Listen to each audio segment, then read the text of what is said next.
Join Global Campus for a 360-degree education.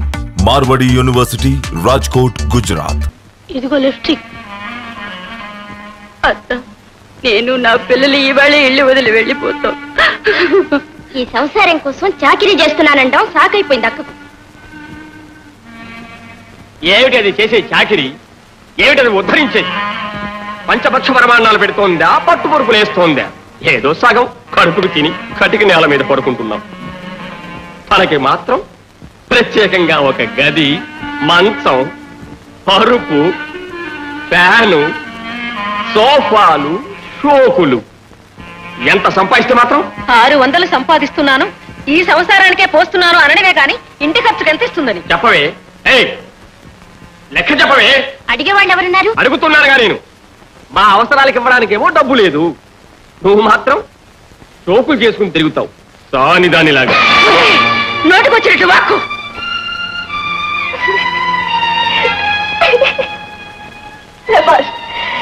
ఈ మాత్రం పౌరుషం నీకెప్పుడు వస్తుందా? ఎప్పుడప్పుడు నువ్వు ఈ మాట అడుగుతావనేరా కాచుకునున్నది. నేను సంపాదించే డబ్బుకి లెక్క కావాలా? చూపిస్తారా? అలా మంచితో లెక్క చూపిస్తా. చూడు, బ్యాంక్ పాస్బుక్స్ తీసుకురా. ఎవరెవరు తట్టున్నాయి చూడు. ఒక్కొక్కటి చదువు. భారత్ నీ విధవ చెల్లెలు, అది ఆమె భవిష్యత్తు కోసం. తర్వాత రాజు నీ గుడ్డి తమ్ముడు, అది వాడి కంటి ఆపరేషన్ కోసం. అది సుమతి, నీ చెల్లెలు, దాని పెళ్లి కోసం. కుమార్, సీత, నీ బిడ్డలు, వాళ్ళ కోసం కూడా కూడబెడుతున్నారా. నాకంటూ ఏదైనా ఉందా? చూడరా, చూడు. ఇప్పుడు చదవముందా మోపి.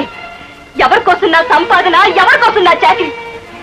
లక్షలు లక్షలుగా చేర్చి పెట్టకపోవచ్చు, కానీ 1 లక్షంతో చేరుస్తున్నాను. పిల్లల కోసం పిచ్చుక గింజలు తెచ్చినట్టు ఒక్కొక్క రూపాయిగా కూడబెడుతున్నాను రా. అదేంటని చూస్తున్నావా? ఏనాడు ఈ సంసారం బరువు బాధ్యతలు మోయడానికి ఒక మగాడంటూ నిలబడతాడో ఆనాడు నేను ఇవ్వబోయే రాజీనామా. ఇప్పుడు అర్థమైందా? నేను సాని వేషం వేయటం లేదురా, గాడిద చాకరీ చేస్తున్నా. అందుకే ఈ బూడిద పోస్తున్నా, ఈ బట్టలు మోస్తున్నా. మూర్తి, ఈ క్షణం ఇంటి బాధ్యత తీసుకో. నేను సంతోషంగా వెళ్ళిపోతాను. ఈ ఉద్యోగానికి ఒక నమస్కారం, కావాలంటే మీ అందరికీ ఒక నమస్కారం. అదంతా ఎందుకు, ఈరోజు ఒక నిర్ణయానికి వద్దాం. రాత్రి 8 గంటలకు తిరిగి వస్తాను. 2 గంటలు. నేను వచ్చేటప్పటికి నువ్వు ఇంటి పెద్దగా కనపడు, తాగుడు మానేసి నిటారుగా నిలబడు. అప్పుడు ఈ ఇల్లు నాది, చీపు అని కుక్కరుడతారు. నేను సంతోషంగా వెళ్ళిపోతాను. నేను మీ చేతుల్లో ఉంది. రాత్రి 8 గంటలకి. అమ్మా, ఆఫీస్కి వెళ్ళొస్తాను. ఒరే మూర్తి,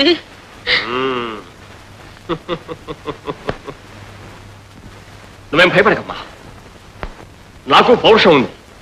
ఈ క్షణమే తాగుడు మానేసి.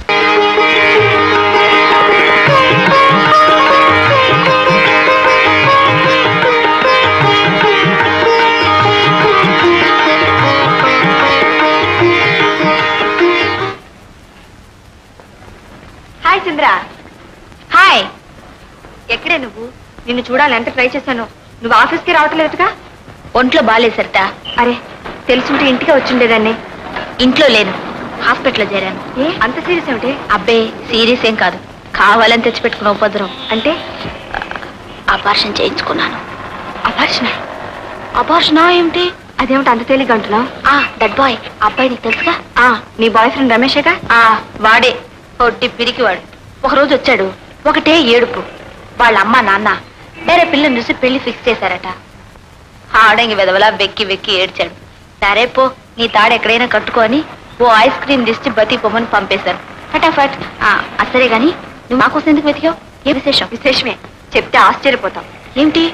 నువ్వు ఆసుపత్రేనా? చిచ్చి, రేపటి నుండి నేను ఉద్యోగం మానేస్తున్నాను. మై గుడ్నెస్, నిజంగానా? రెడీగా ఉంది రాజీనామా. 8 ఏళ్లకు పూర్వం మమ్మల్ని అందరినీ వదిలి వెళ్ళిన మా నాన్నగారు ఈ రోజు తిరిగి రాబోతున్నారు. బాధ్యతలన్నీ ఆయనకు అప్పగించేస్తాను. తర్వాత డుమ్ డుమ్ డుమ్ డుమ్ తాళి ఫటాఫట్. ఆఫీసు, టైప్ రైటర్, 1వ నెంబర్ బస్, క్యూ ఇవన్నీ ఏవి ఉండవు. అన్నిటికీ బాబాయ్. చాలా సంతోషం అమ్మా. కానీ 1వ నెంబర్ బస్కున్న హుషారే పోతుంది. ఏ ఎందుకని? మీ దగ్గర చివాటు తింటానికి కొందరు వస్తారుగా, వాళ్ళకి మీదట రారు. మీరు పెట్టడం వాళ్ళు తింటాం చూసి ఆనందించే అవకాశం మాకుండదు. జిమ్కానా ప్లీజ్.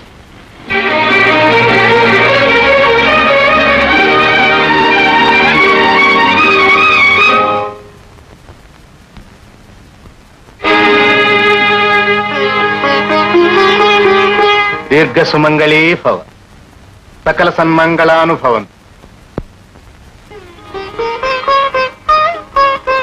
రామ్మా సరితారా? ఎవరు? సరిత? ఏమిటి అలా చిక్కిపోయింది? ఎవరమ్మా ఈ సన్యాసి? మీ నాన్నగారమ్మా.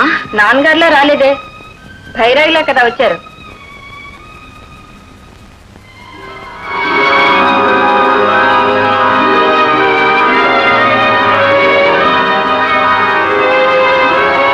మొన్నేదో పిల్లాటిగా మొక్కలకి మసి పూసుకున్నాం.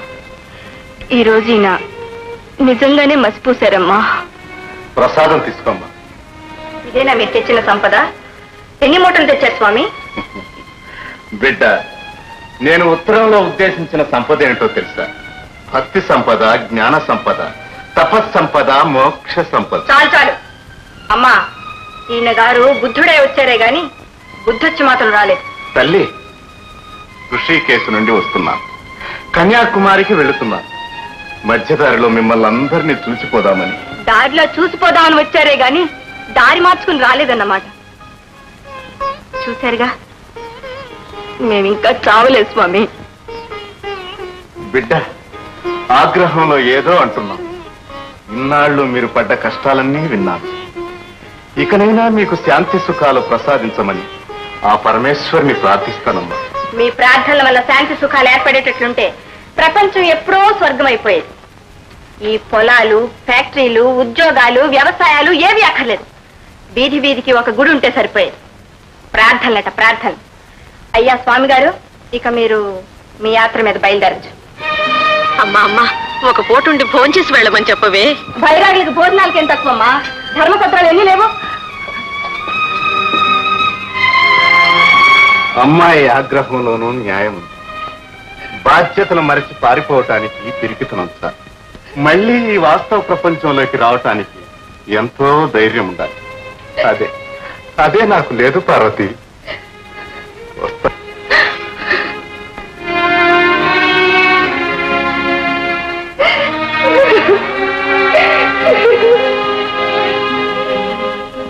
పాపాత్మురాలా, కన్న తండ్రికి ఒక్క పూటైనా అన్నం పెట్టకుండా సరిపేశావు.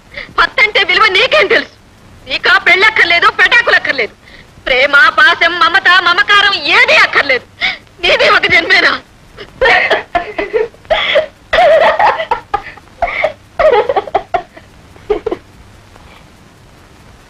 నిజమేనమ్మా, నాది ఒక జన్మేనా? ఏ అనుబంధం, ఆనందం లేని జన్మ, మమత, మమకారం లేని జన్మ. అలాంటిదే ఉంటే ఏనాడో ఎవరితోనైనా లేచిపోయి ఉండేదాన్ని. మెడలో తాళిబొట్టును, కడుపులో బిడ్డను మోయలేదు కానీ 25 ఏళ్ల వయసులో 60 ఏళ్ల బరువును మోశాను. ఇంకా మొయ్యాను. ఇదిగో నా 2వ రాజీనామా చించి పారేస్తున్నాను.